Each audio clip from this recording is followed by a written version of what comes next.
welcome to this week's episode of Off to the Races. I'm your horse racing analyst, Alec, and on this week's show, I will be recapping the Belmont, as well as looking forward to the first of the Breeders' Cup Classic win-and-you're-ins, the Stephen Foster at Churchill Downs. Last weekend was the third leg of the American Triple Crown, the Belmont Stakes, which highlighted an amazing 8 Grade 1 day at Belmont Park. Sir Winston, an upset horse, won it all for Mark Casse. Many people thought that if Mark Casse would win the Belmont, he would win it with War of Will, but he was ninth. He did not do very well. He was a bit interfered with at the top of the stretch, but it didn't make much effect. Tacitus ran well. I think he probably was the best horse, being 4 wide on both turns, and he was in post 10, so he didn't really have any way of going inside, and he was closing very well at the end, so I think that he's gonna move off this race and move forward and improve. He could be the horse to watch in the Travers. Another good horse that did well that I thought was going to be good was Jovia, who, like I thought, was going to stick around on the pace that he would set. Tax finished 4th, a nice 4th. Master Fencer closing. It was overall a very nice Belmont. The best horse was Tacitus, so watch him as we move forward to the Travers. He might be a decent price considering he lost both the Derby and the Belmont. There were 7 other Grade 1s that day. It was a really big day highlighted by the Belmont, but Matoli in the Met Mile ran really well to beat McKinsey. McKinsey had a tough trip and he was closing at the end, but Matoli really ran well. He got 1:32 and 3, which is a blazing fast time. Another great race that I saw was Guarama, who I thought was going to be really good heading into the weekend. Now I'm even more confident about what she's going to do in the future. She was so good. That was such a hot pace that she was near, and she won in a stakes record time. Serengeti Empress surprised me a bit. I thought she was going to collapse after the pace, but she hung on well. Those two are ones to watch. And Bricks and Mortar ran really well in the Manhattan. He got a 3-digit buyer. He's 4 for 4 this year. I think he could be Horse of the Year by the end of the year. Rushing Fall also ran really well. Hug Creek Hustle upsetted the Woody Stevens. It was a really great weekend. This weekend is the Stephen Foster at Churchill Downs, the kickoff to the Classic win-and-you're-ins. This is an intriguing race. There are some nice prices. I think that Gift Box is vulnerable, especially off that loss to Vino Rosso in the Gold Cup at Santa Anita. Yes, he beat McKinsey, who certainly hasn't made him look bad in finishing first in the Alysheba and second in the Met Mile, but not only did he lose his last race, Gift Box, but he's also coming off a very quick layoff, so I'm going to take a shot with an up-and-coming horse named Alcatam. I believe that's how you say it, Alcatam. He's an up-and-comer. He's 2 for 2 this year, and I think that he's going to be a nice price that could upset Gift Box at maybe 10 to 1 even, probably 8 to 1 or so. Another good horse is Seeking the Soul, who really loves Churchill Downs, and Yoshida is another nice horse who you should never leave off of your tickets. He's always going to be right there. The Fleur de Lis is a win-and-you're-in for the Distaff, and that features Blue Prize and Elate. Both of them have very good records coming into this race, and it'll be a very nice showdown. Elate has been coming off of 2 losses this year. However, it looks like the horses she's lost to have done really well. Midnight Bijou beat her in the Azeri and the Apple Blossom, and what she did last weekend in the Ogden Phipps was really amazing, beating Come Dancing by a very nice margin and a really fast time, so can't really fault Elate for losing to Midnight Bijou. But another horse that's really good is Blue Prize, who seems to love Churchill Downs. Fourth in the Breeders' Cup Distaff last year to Monomoy Girl, Wildcat, and Midnight Bijou. It's going to be a real clash of potential Breeders' Cup Distaff winners this year.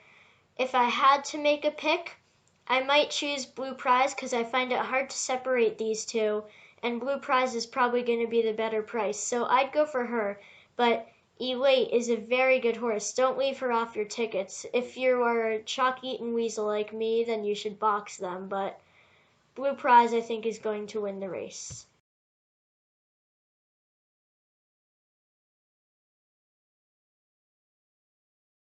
Believe it or not, we are almost done with the first half of 2019.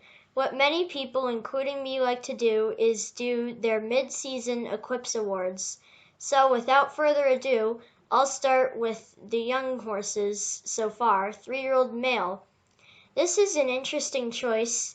I think it comes down to Maximum Security and Omaha Beach. I'd have to side with Maximum Security, given that he's never been beaten across the line. Technically, he won the Kentucky Derby, so you can't really go wrong with him. He's the 3-year-old male.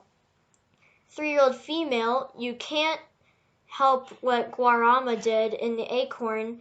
After all, this is a what have you done for me lately sport. But Serengeti Empress won the Kentucky Oaks, and she won the Rachel Alexandra. She's 2 for 4 this year. With the better resume, I'd pick Serengeti Empress. However, Guarama, I think, is going to be the Eclipse Award winner come the end of the year because her talent looks really incredible. Older dirt male, I might have to go with Matoli or McKinsey, but given that Matoli just beat McKinsey, I'd go with Matoli, who is unbeaten this year. He proved his class in winning the loaded Met Mile over McKinsey, Thunder Snow, Promises Fulfilled, Firenze Fire. He really proved that he really belongs, and he can go, he's a very fast horse. He can go from the shortest sprint distance to a mile, maybe even more. I'm excited to see what the future holds for him. Older dirt female is also very easy. That is going to go to Midnight Bijou, who is 4 for 4 this year, and she looks to be most likely the end of year Eclipse Award winner with Monomoy Girl. She doesn't really seem to come back. She doesn't really seem to be planning to come back anytime soon. Midnight Bijou is a very, very good horse, and I don't see her losing unless Monomoy Girl comes back in her peak form. For the male sprinters, Matoli, you've already heard me talk about him. Female sprinters is very hard. I don't know what to do. You have some good 3-year-olds. I love Kofefi off of her win. I believe it was the Miss Preakness where she got a 107 buyer in 107 and 3. She really flew in that race. But I think that the better resume would go to one of the older horses, Spice Perfection, Marley's Freedom, Mia Mischief. One of those 3. I'd say probably Mia Mischief off of her Humana Distaff win. Male turf, Bricks and Mortar. He's 4 for 4 this year, winner of the Manhattan Pegasus World Cup Turf, Old Forester Turf Classic, won a race at Fairgrounds. He's unbeatable. I think he's going to be really, really good. I don't know if the Breeders' Cup Turf is going to suit him. Chad Brown has said he's not a 1.5 mile horse, but the Breeders' Cup Mile will suit him well, so I think he could win that.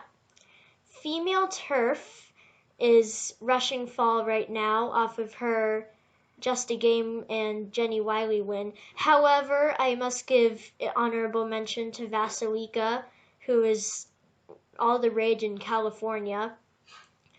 And so, my horse of the year so far, I think, is Bricks and Mortar. Matoli's really good, Midnight Bijou. World of Trouble, I forgot to even mention in male sprinter. He's incredible this year.